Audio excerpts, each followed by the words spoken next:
What's up, people? I'm Tangy Nacho, and welcome to the recap for Overwatch League Season 2, Stage 2, Week 3. Real quick, I want to apologize for not uploading a recap last week. I kinda had a lot going on and I didn't have time to watch any of the matches really, so I didn't think doing a recap made sense. But obviously, since you're watching this video, you know I'm back, so let's get right into the games. Starting off the week, we had New York Excelsior versus Philadelphia Fusion. This is a classic matchup that never disappoints. Philly has a history of getting some surprising upsets against New York, and I thought it could happen again in this game. After the first match on Busan though, I wasn't feeling too confident. New York took it 2-0, and although the rest of the maps were kinda close, it ended up being 3-1 for New York. I think NYXL is just the more consistent and flexible team, and that's why they were able to take the victory. Next up was the San Francisco Shock versus the Toronto Defiant, and much to no one's surprise, the San Francisco Shock pretty much rolled over the Toronto Defiant. While I do think Toronto is really strong, the Shock are just unstoppable right now. Nako on support was keeping it competitive with Violet, but the other roles were just complete slaughters, especially when you look at Rascal on Brigitte and Baptiste. Not to mention Super and Sinatra played great as always. It was just a complete 4-0 stomp for San Francisco. Then we had the Florida Mayhem versus the Los Angeles Gladiators, and honestly it was way more competitive than I would have predicted. The Mayhem came out with a surprising 2-0 victory on Busan, and then after that all the maps came down to 1 point differential. This is unexpected for me, especially because I tend to hype up the LA Gladiators and tend to talk down the Florida Mayhem quite a lot. The casters were saying that the tank line was looking better on Florida's side, but honestly I was thinking that Zephyr was making a lot of mistakes he shouldn't have been making. Obviously it wasn't just him, but the team as a whole was making mistakes that was costing them team fights, and that would ultimately cost them the map. On the LA side, Decay was popping off, Roar had a good game, and they had enough fortitude to come back and win 3-1. Then closing out Thursday, we had the Vancouver Titans versus the Dallas Fuel.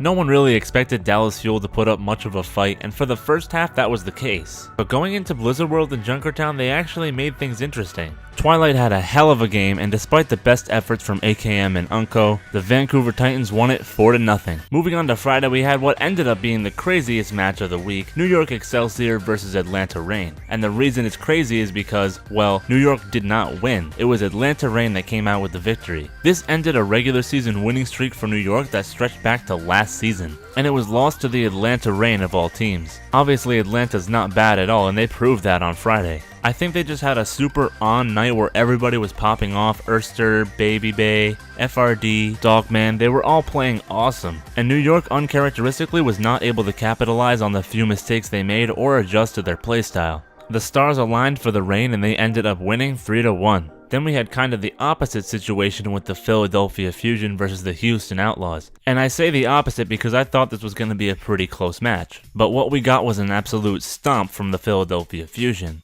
I guess the Houston Outlaws really aren't doing that well at all, because usually against the Philadelphia Fusion they are able to perform well. As a team that relies on their strong bunker comp, they have more defense than offense by far. And Philly isn't a team that traditionally excels at defense, so Houston's poor offense is usually okay. But in this match they couldn't get anything done at all really. Carpe, Poco, and Sato all had great games on the other side, and Philadelphia ended up winning it 4-0. Moving on, we had the LA Valiant versus the Washington Justice. Both of these teams were coming in with abysmal records and looking to get something started with this match. I was actually really afraid that the Valiant would lose, and thankfully that didn't happen. Although the Justice didn't look bad by any means. I mean, they literally just picked up Sleepy, they had almost no practice time with him at all, and they were still able to do pretty well. Granted, it's against the Valiant, but I mean, Sleepy and Arc look really good together so far. I'm hoping the Valiant can continue a winning streak because, like I've been saying since the beginning, they do have a lot of really good pieces. They just need to get their teamwork down and they'll be great. And kind of the same thing goes for the Justice at this point. They've made some good pickups and they just need to get their stride going and they'll be great too. In this one though, the Valiant won 3-1. Then we had the Hangzhou Spark versus the Guangzhou Charge. Finally we got a decently close match on our hands. Well, at least in terms of the final score. In terms of the individual maps, it was like they were playing tug of war. One map, Hangzhou would pop off and win it easily, and then the next map, Guangzhou would pop off with Eileen on Doomfist, and Hangzhou would just look completely confused. They went back and forth like this until overtime on Oasis when Hangzhou won it 2-0, so they won the series 3-2. Next up was the London Spitfire versus the Boston Uprising. As an Uprising fan, I was hyped for this match because Boston has been looking great with RCK on the roster, and I was excited to see them face off against London. After the first map I was a little nervous, but then on Paris, Boston looked like they actually had a chance to take it. And they really did, but they choked and London won it, so they went into the half 2-0. Then Kings Row was a really competitive match as well, but London ended up winning and they steamrolled into Junkertown and ended up winning 4-0. But despite the loss, I thought Boston played really well. I was proud of their teamwork, and it was just that London got the better of them this time. As a possible top 4 team, I wasn't too disappointed with the loss. Like I said before, it was 4-0 Spitfire. Then we moved on to the Shanghai Dragons versus the Florida Mayhem. It was really nice to see Shanghai finally coming into their stride, and yes, it was against Florida, but they played really well. They're definitely not like a top 5 team, but they're a team that beats lower tier teams pretty dominantly and can hold their own against the upper tier teams as well. I think they've got a good chance at making the playoffs both for the stage and this season, which is great for a team that went 0-40 last season. Meanwhile, the Mayhem actually I think looked a little worse in this match than when they played against the Gladiators. They did still take a map though, and Shanghai won 3-1. Then we had the Dallas Fuel versus the Seoul Dynasty. This is a match I'm always hyped for, but boy was this one a disappointment. Dynasty played Fitz and Marvel on tank for the whole match I think, and I'm not sure if they're planning on doing this consistently, but they played really well. Jaehong and Toby also popped off on support. I mean, Toby was getting huge boops, especially that one on Eichenwald. It was crazy. I think he had like 7 environmental kills in that one match. It was nuts.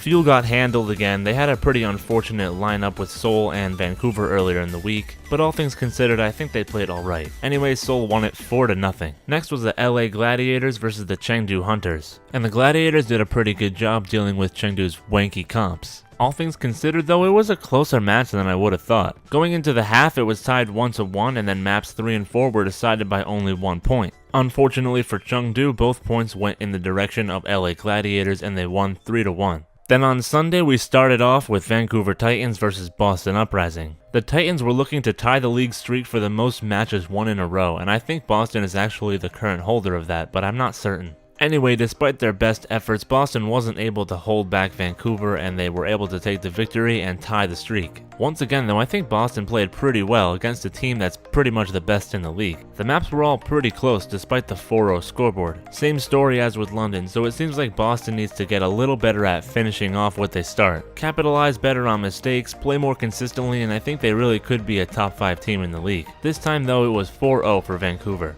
Then we had the Houston Outlaws versus the Shanghai Dragons. And honestly, I don't even want to talk about this match. Houston didn't score any points at all until the last map on Junkertown.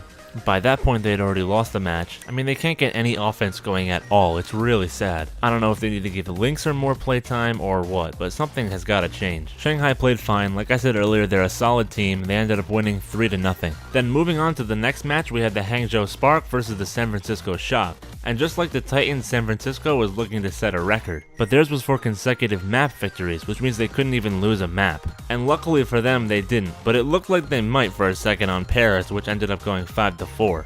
Other than that though, it wasn't really that close. I think Hangzhou really needs a DPS focused meta for their team to shine, and San Francisco is really good at the 3-3 as we know, so they ended up winning 4-0. And closing out the week, we had another pretty crazy game involving Atlanta, this time against the Guangzhou Charge. Charge came out with a 2-0 victory on Busan, and then Hanamura and Kings Row were some of the longest matches in history. I think Kings Row is actually the longest one in history of Overwatch League. Hanamura went 7-6 in favor of Atlanta, and then Kings Row went 7-8 in favor of Guangzhou. So much dominant offense, they had so much left in their time bank that they got to push 3 times. And Atlanta had a chance to make it go to map 5, but they got first held on Rialto, and it ended up 3-1 for Guangzhou. So Sunday was a super historic day for the Overwatch League. Vancouver tied the record for most match wins in a row, San Francisco passed the record for most map wins in a row, and the Reign and the Charge set the record for the most rounds played in any given match.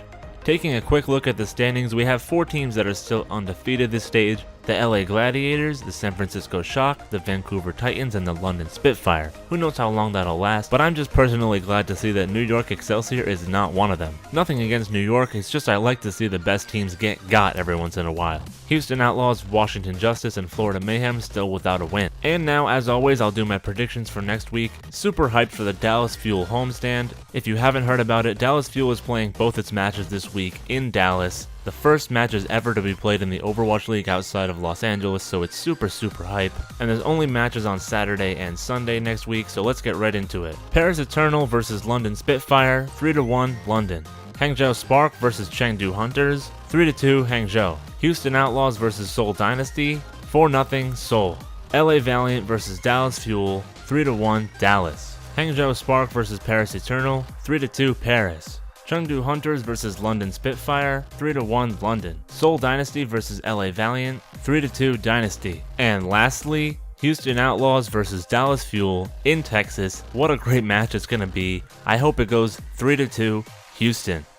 And that does it for the recap. Thanks for watching. If you've been coming through every week, I really appreciate the support. Thank you so much. And if you're new here, be sure to subscribe to join the Tang Gang. We do these recaps every week and discuss the Overwatch League down in the comments. Don't forget to drop a like on the video if you enjoyed it, share the video with your friends, and until we meet again, later people!